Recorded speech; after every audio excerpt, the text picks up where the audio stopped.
does it take for Viagra to start working? The answer is an uplifting 30 minutes.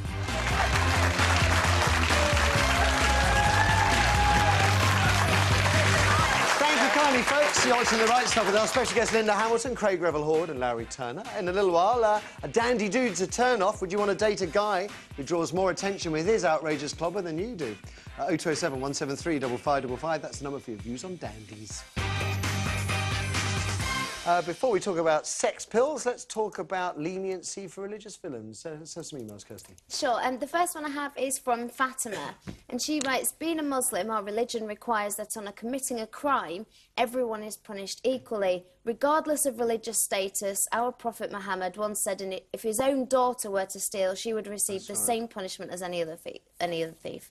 Another one from Lisa. Courtrooms should be free from prejudice, religious beliefs, sexual orientation and colour, and anyone who allows any of that to become a factor is making a mockery of the law.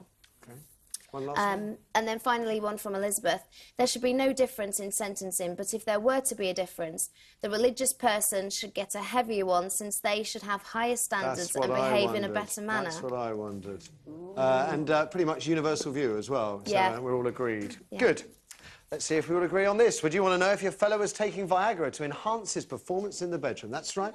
I'm not talking about the guys getting it on prescription because they have a problem, but the ones perhaps buying it on the black market who may be taking it for fun.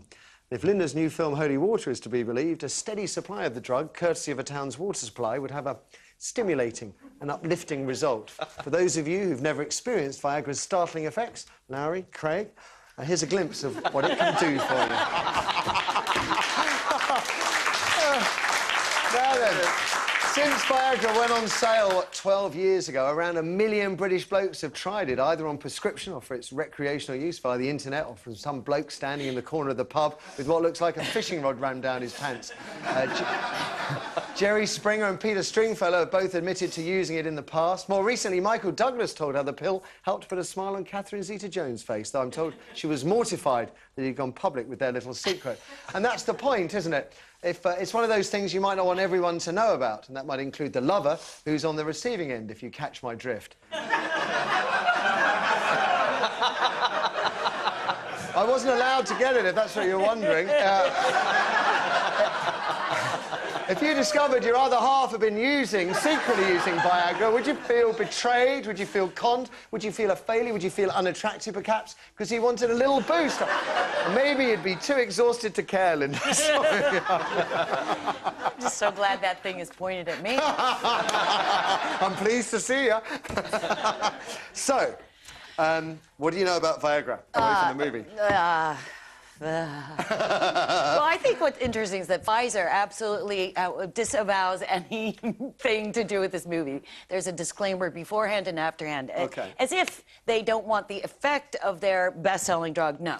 I mean, it's just so interesting that they have nothing to do with this film. As a woman, would you want to know? As a woman, I don't think it makes any difference at all. I mean, if it's a question of recreation for the man as opposed to actually having ED, who cares?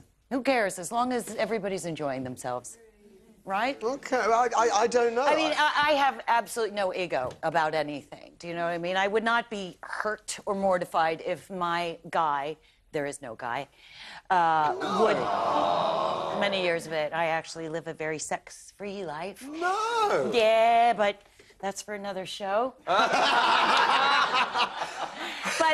you know, but isn't I don't think it wouldn't, you know, would it feel personal, like, oh, he doesn't find me attractive, he has to have help? Isn't there an element of deceit there somewhere that you're, you know, no?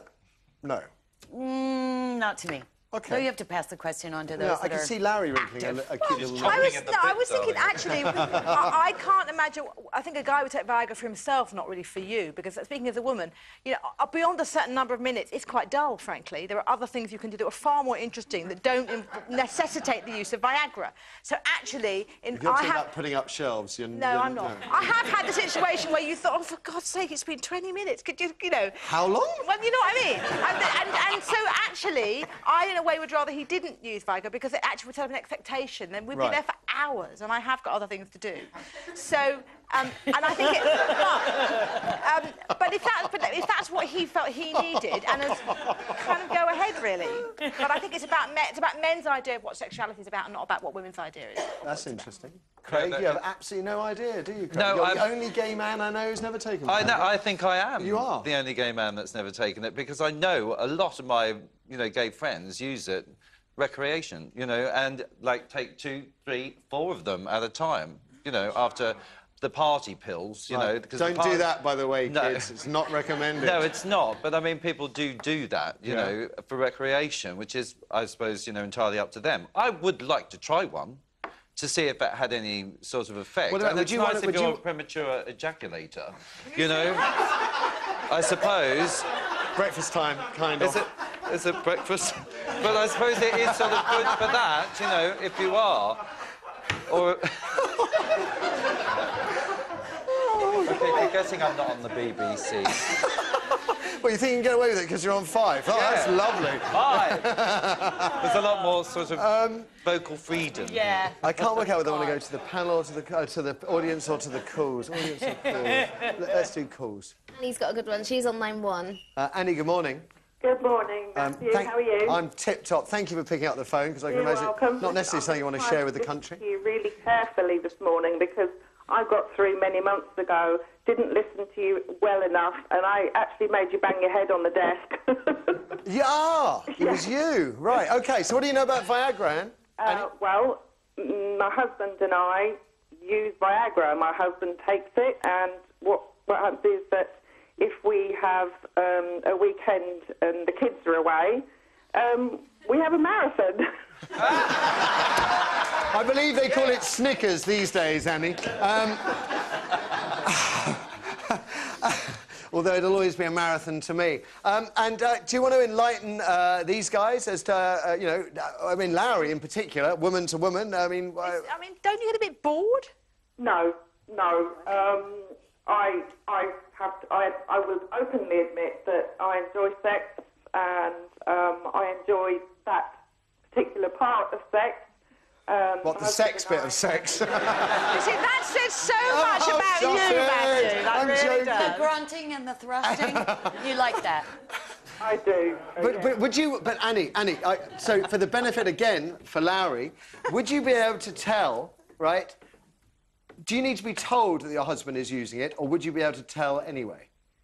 If my husband had taken it, I would be able to tell. How? Most definitely. Linda. So there was the one question I hope nobody would ask. It's not that, our sex, when he hasn't taken it, is disappointing in any way, because it's not. But I would definitely be able to tell, because when if he fell asleep, then there'd still be a tent in the bed. Right, OK. I'm definitely taking it. I want that experience. I want it. We did try. We did pop down... Whether it would make a man quite lazy, because that's there, so we might as well pursue that avenue, You're sexually such a speaking. negative view of men, Larry. No, That's I right. haven't got a negative view of it. Oh, it's only doing it for the man, it's no, only doing it for him. No. I've got a slightly more all-encompassing view of sex, possibly. That it's not all about, and I can't say that, but it's not all about that element. It's much broader than that. And that's what makes it much more interesting. I hear you. But just so you know, Craig, we did try and actually get you some today, because I knew you'd want some at the end of the show. And we sent one of our producers down to an erectile dysfunction clinic, but he arrived on the wrong day. And he didn't want to be left standing around for too long, by all accounts. The weekend.